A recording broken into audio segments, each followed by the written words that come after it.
เห็นมีดราม่าอยู่ในงานเทลมาสเตอร์เนาะค่อยก็ได้ไปลงงานนี้อยู่เห็นหลายเนาะเทลมาสเตอร์แล้วก็เพจเขาเจ้าก็ได้มาขอโทษเนี่ยอยู่ในเพจเขาขอโทษหลายเติบสิ่งที่ว่าเกี่ยวกับดราม่าเนี่ยอันนี้ค่อยจะมาแชร์เกี่ยวกับสิ่งที่ค่อยเจอแล้วก็ความคิดส่วนตัวเรื่องเกี่ยวกับดราม่าตัวเทลมาสเตอร์นี่เทลมาสเตอร์ซีรีส์อยู่ระยองนี่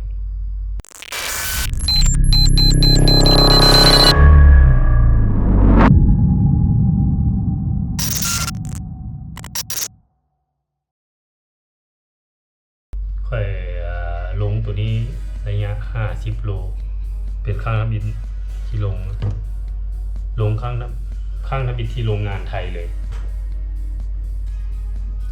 ก็แต่อันนี้ที่เราเรื่องของค่อยก่อนเนาะค่อยว่าปกติเลยถือว่าปกติถือว่าแบบปัญหาที่เจอต่างๆกับสำหรับค่อยแล้วมันก็ค่อยบ่ได้คิดถึงเรื่องว่าเป็นจนที่เป็นดราม่าว่าติงานนะติงานว่างานบ่ดีแล้วนะนี่เฮ็ดให้ค่อยบ่จบอย่างนั้นนะค่อยเป็นคนนึงที่บ่จบแล้วค่อยออกตอนกิโลที่24ครึ่งเป็นจุดให้จุดน้ำที่5เนาะจุดน้ำที่5กิโล24ครึ่งชิ้นละค่อยไปได้เส้นทางเนาะ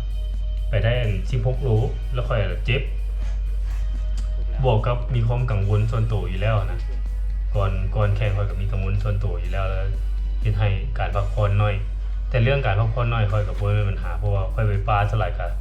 นอนน้อยอยู่แล้วนอนน้อยแบบแทบบ่นอนก็เคยไปมาแล้วนะอันนั้นก็บ่นข้ออ้างที่ว่าที่ค่อยย้อนค่อยดีนี่บ่เป็นข้ออ้างเนาะนี่อาจจะเป็นย้อนว่าค่อยซ้อมบ่ถึงเองนี่มันบ่เป็นโดยส่วนตัวมันบ่เป็นความผิดของงานที่ค่อยดีนี่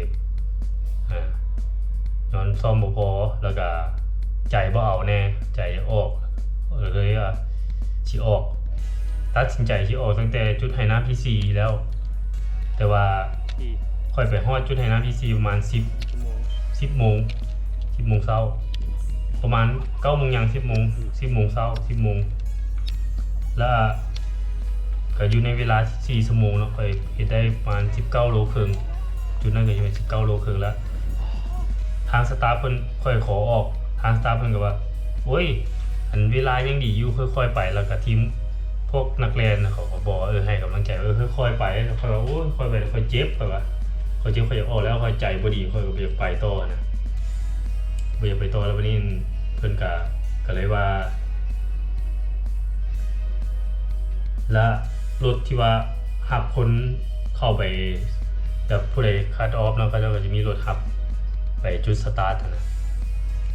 ค่อยลังเลเพราะว่าลังเลแน่แล้วก็อยากลองไปต่อหน่อยนึงว่าสิซะแต่ใจอยากออกอยู่แล้วแต่ว่าอยากลองเห็นคนเว้าหลายก็เลยลองไปต่อแล้วรถหลังจากรถนั้นออกไปค่อยขึ้นลักมูสิขึ้นรถแล้วก็แล้วแต่ก็ไปต่อก็แบบบ่ได้สนใจว่าสิทำเวลาหรือมีหยังนะไปต่อไปจากจุดไหน้ำที่4ไปหาจุดที่5ประมาณ5 กิโลขึ้นภูหน่อยนึงขึ้นสุดลงสุดเนาะก็เจ็บเรื่อยๆเจ็บตอนขึ้นแต่ลงค่อยก็แล่นลงได้แต่ว่าค่อยก็บ่ได้เจ็บหลายเพราะว่าค่อยๆไป5 กิโลค่อยใช้เวลาครึ่งชั่วโมงครึ่งแบบคอยย่างแล้วก็ผู้เด็กแซงก็ปล่อยแซงไปแบบอารมณ์บ่ดีแล้วก็แบบเบรกแข่งต่อแล้วออกแล้วก็เลยไปแบบนั้นแล้วก็มาออกจุดให้น้ำที่5แล้วก็เริ่มย้ายเครื่องเจลอย่างเลยเริ่มย้ายคนอื่นบ่ได้ฮู้จักกันหรอกแต่ว่าย้ายไปแล้วเขาเจ้ามีผู้นึงว่าถ้าเจลเบิด ลือก็เบิดก็เลยบ่อยากไปต่อข่อยก็เลยว่าข่อยยืนอยู่ใกล้แล้วข่อยเลยว่าเอ้าข่อยมีเจลเลยข่อยมีเกลือเลยข่อยให้เจ้าแล้วให้เราไปต่อแล้วข่อยก็ออกนะอันมันตัวที่ข่อยออกเนาะซึ่งสาเหตุที่ข่อยออกก็เป็นย้อนเจ็บแล้วก็มีความกังวลโดยปกติข่อยเจ็บข่อยก็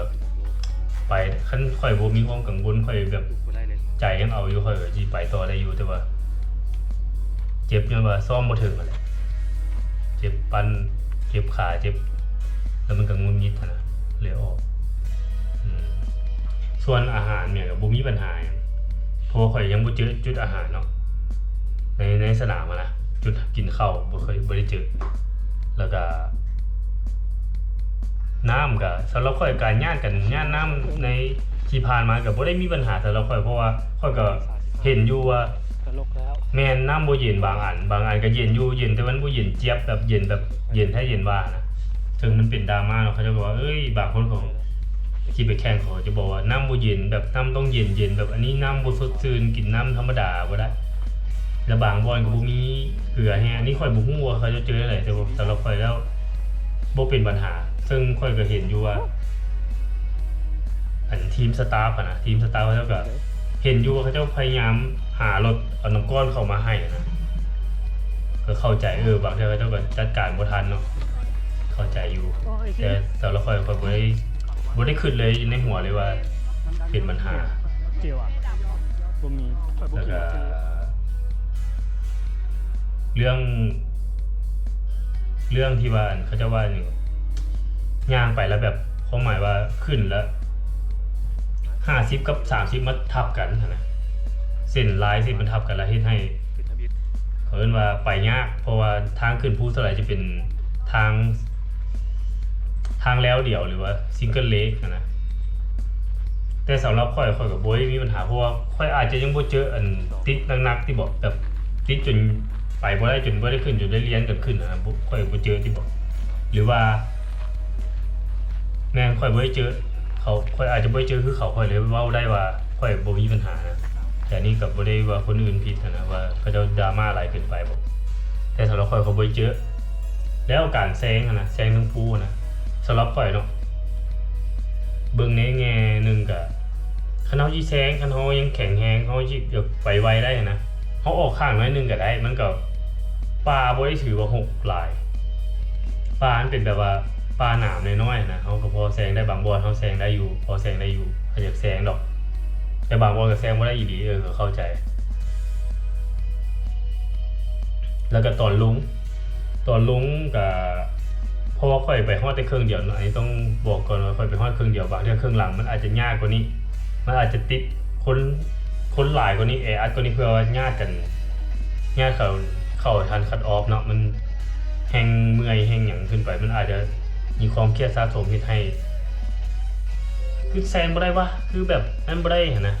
คือแบบติดแท้แบบผู้ไปซ่าแฮงผู้ข้างหน้าไปซ่าแฮงค่อยไปบ่ได้นะอาจจะเป็นนั้นแต่ว่าค่อยมาเจอตอนภูหน่อยสุดท้ายเจอแต่ก็บ่ถึงขั้นเป็นปัญหาสำหรับค่อยเพราะค่อยบ่ได้สนใจอยู่แล้วแบบเวลาเฮาแล่นลงเฮาต้องได้คอยเบรกเพราะคนข้างหน้าบางทีมันก็บ่แม่นทุกคนที่จะแล่ลงได้แล้วสิแล่ลงไวซ้ำกันบางคนก็แล่ลงซ่าบางคนก็ย่างมันก็จะบางเทื่อก็แซงบ่ได้เพราะว่าคันสิแซงมันต้องไปบอนที่ว่าเป็นหินลอยบ่สินะซึ่งทางที่ดีบ่สิผู้ใดก็ย่างทางดีเนาะทางที่ดีมันจะเป็นแล้วเดียวตัวอย่างบางบอนมันเป็นแล้วเดียวที่ให้คนก็อยากเหยียบบนนั้นหลายกว่าฉันจะให้ค่อยรีบไปมองที่ว่า6ค่อยอาจจะบาดเจ็บสินะเข้าใจนั่นก็เข้าใจอยู่จะค่อยติอันนึงมีอันติมันเข้าบ่ฮู้ว่าเข้าบอลอื่นเป็นเท่าใดเข้าแบบอยู่บอลอื่นหมายถึงว่าอยู่บอลภายในสนามอย่างนะเป็นเท่าใดแต่ว่าเข้าบอลค่อยเจอนะเข้าบอลค่อยมาฮอดบอลประมาณน่าจะ 11:30 น 12:30 นแถวๆนี้ค่อยกินเข้าจื้อบ่ได้ครับแถวๆนี้เข้าค่อนข้างแข็งและอาหารบ่ถือปากสำหรับข่อยหรอกบ่ถือปากบ่ฮู้ว่าคนอื่นแซ่บบ่แต่ว่าสำหรับข่อยบ่ถือปากเลยแล้วก็บ่เว้าได้เลยว่าบ่แซ่บอ่ะแหละสำหรับข่อยบ่แซ่บเลยแต่กินย้อนว่ากินไปซื่อๆเพราะว่าก็บ่ได้หิวหรอกแต่ว่าฮอดสวยเขาก็กินเขาก็อยากกินข้าวแหละ คันบ่กินเฮาก็สิเมื่อยเนาะเฮาเฮ็ดไปมันมากินอาหารบ่แซ่บเท่านั้นแหละอันนี้เฮาลองเบิ่งดราม่าแต่ละอันเนาะที่ว่าเคยเห็นที่ว่าเห็นมันผ่านตาเนาะอาจจะบ่เบิดทุกอันซอกเบิ่งก็สิมีติดทางขึ้นเนาะทางขึ้นติดนักแต่ว่าอันจากอันหมู่ที่ไปนํกันเขาก็เล่าอยู่ว่าติดบางคนก็ติดไปบ่ได้บ่สิผู้ไปซ่าไปไวแต่ผู้ไปไวเขาก็บ่ค่อยมีปัญหาเรื่องติดเขาก็เพราะว่าแซงได้อยู่ค่อยไปแซงได้อยู่แต่ว่ามันอาจจะเป็นว่าผู้ซ่าแล้วบัดนี้ผู้ซ่ามาเจอกันแล้วมันติดแล้วมันไปบ่ได้มันแฮงค่อยซ่านะก็เลยยากขึ้นก็ที่ประมาณนั้นคิดบ่ออกแล้วที่ประมาณนั้นและสาเหตุที่ค่อยบ่เป็นการดีดเอฟครับมีของค่อยเป็นสาเหตุแท้ๆที่นั่นก็แม่นซ่อมบ่ถึงนั่นแหละซ่อมบ่ถึงเพราะว่า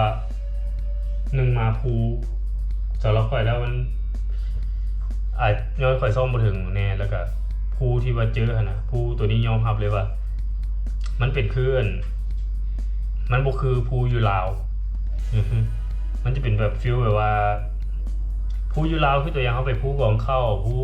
ผาใดผาด่างมันทางขึ้นมันจะมีเขาเรียกว่าแล้วของงัวควายขึ้นแล้วของงัวควายขึ้นมันจะเป็นฟีลคือเขาเหยียบคันไดเขาย่างเขาเหยียบคันไดเนาะไม่ก็จะมีตีนเขาจะอยู่ซื่อๆสิขึ้นตึ๊กอย่างสิเนาะแต่ว่าภูของมันเทลมาสเตอร์ระยองเนี่ยมันจะเป็นสิเวลาเขาเพราะหมายว่ามันเป็นสิหลายนะเวลาเขายาวเขาจะเป็นสิตีนเขาจะอยู่แบบเนิ่งอย่างสิตลอดเวลาคันจุดเขาชิพักคือเขาเมื่อยเขาพักนะ